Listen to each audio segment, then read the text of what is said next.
రోజు సోషల్ మీడియాలో తెలుగుదేశం పార్టీకే తలనొప్పి ఏంటంటే ఈ అధికారి వైసీపీ హయాంలో ఒక వెలుగు వెలిగాడు, లేదా ఈ అధికారి వైసీపీ వాళ్ళతో అంటకాగాడు, ఈ అధికారికి కీలక పదవి ఎట్లా ఇచ్చారు. ఇదేంటంటే ఇప్పటికీ వాళ్ళకి అర్థం కానటువంటిది.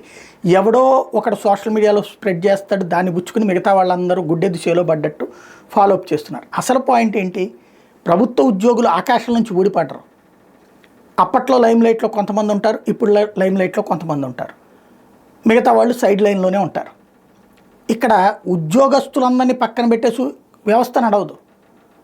ఎవడు అధికారంలో ఉంటే వాడి కోసమే పనిచేస్తాడు ఉద్యోగి అనేవాడు. ఇది గుర్తుపెట్టుకోవాలి. నెంబర్ 1.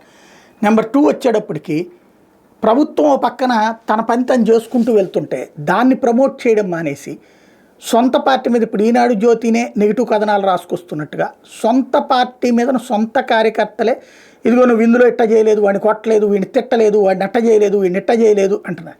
ఇప్పటికే హింస పెరిగిపోయింది.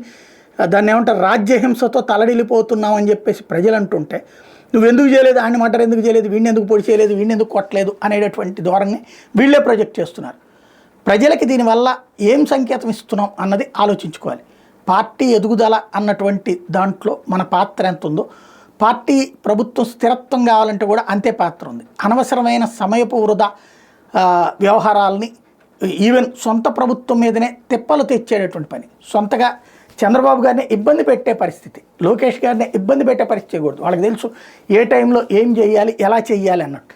అడ్డదిడ్డంగా చేసేస్తే ప్రజాగ్రహం పెరిగిపోతుందని తెలుసు. రెండోది, రేపు పొద్దున పొరపాటున ప్రభుత్వం మారితే ఖచ్చితంగా మళ్ళీ ఇంత ప్రతీకారం జరిగితే అప్పుడు మళ్ళీ కార్యకర్తలను కాపాడుకోవడం కష్టం కాబట్టి జాగ్రత్తగా ఆచితూచి అడుగులు వేస్తున్నారు. అత్యంత ఉన్మాదంతో ప్రవర్తించిన వాళ్ళని వదిలిపెట్టట్లేదు.